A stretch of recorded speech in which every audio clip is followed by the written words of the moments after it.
Welcome here to NBA Summer League in Las Vegas. I'm Jared Weiss. I'm joined by Keith Smith, my partner in crime over at Celtics Blog, and we are recovering from the Avery Bradley trade. He was sent to Detroit with the 2019 second-round pick in exchange for Marcus Morris. So the first question is, can you explain to our viewers who are still trying to figure out what the heck is going on, why did Avery Bradley need to be traded to make way for Gordon Hayward?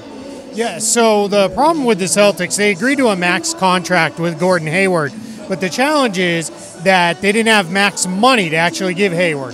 So they were going to get rid of all their free agents. That still wasn't enough. Waive Jordan Mickey, still not enough. Waive Demetrius Jackson, still not enough.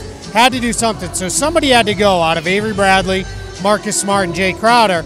And in the end of the day, Avery Bradley's contract was the one that's up next summer. Same with Marcus Smart, but he's a little older. He's probably going to be more expensive than Marcus Smart. So the decision was move him out, get in a player who can help in Marcus Morris up front, and clear the necessary cap space to make the move. I mean, do you think that a big part of this is that they see Marcus Smart being maybe even $10 million cheaper when they try to extend him or sign him as an RFA next offseason? Yeah, I think he's going to come cheaper, and I think the other challenge with Marcus Smart is going to be that not only is he going to be cheaper, but I think some in the organization believe he's a better defender. You know, and some of the numbers, if you look at them over the last couple of seasons, actually starting to bear that out, that Smart has been a better defender than Avery Bradley.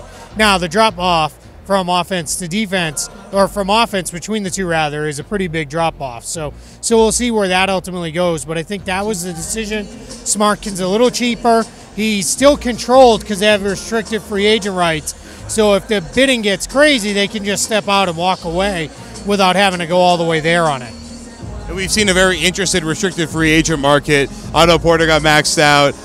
Tim Hardaway got one of the shocking contracts of the year. But otherwise, the RFA market seems to be a little bit more subdued compared to in the past. So does that bode well for keeping Marcus Smart in the future, or maybe even getting to just extend him now? Yeah, I think it does bode well, and I think why it does is not a lot of teams are going to have cap space next summer, and you need teams with cap space to make offers to restricted free agents. So what I think is going to ultimately happen with Marcus Smart is we're going to hit next summer, maybe only 5 teams have cap space.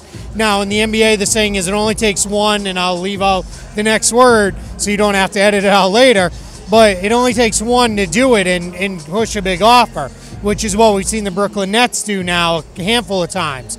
So if it goes there, then the Celtics might be in trouble because then they might have to extend a little further than they really want to try to bring Marcus Smart back. Well, lastly, they do have one Marcus that they're clearly going to have for 2 more years. It's Marcus Morris. So much talk about needing rebounding and bigs and blah, blah, blah.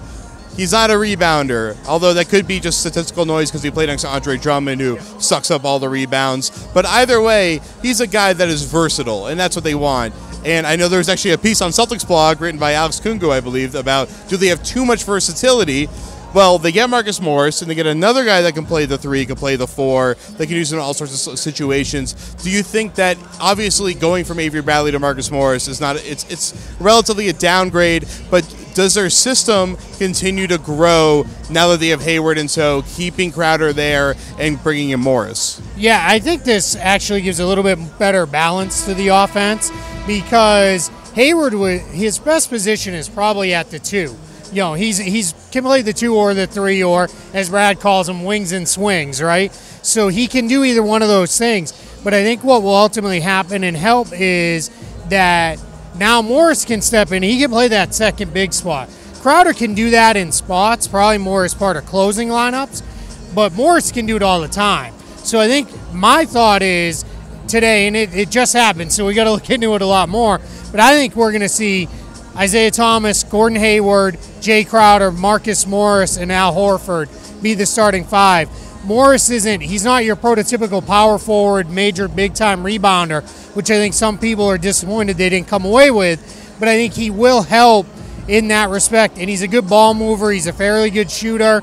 He can defend a little bit, so I think Celtics fans will like him a little bit more than I think they maybe do right now, and hopefully that takes the sting out of getting rid of a guy like Avery Bradley, who's been around forever.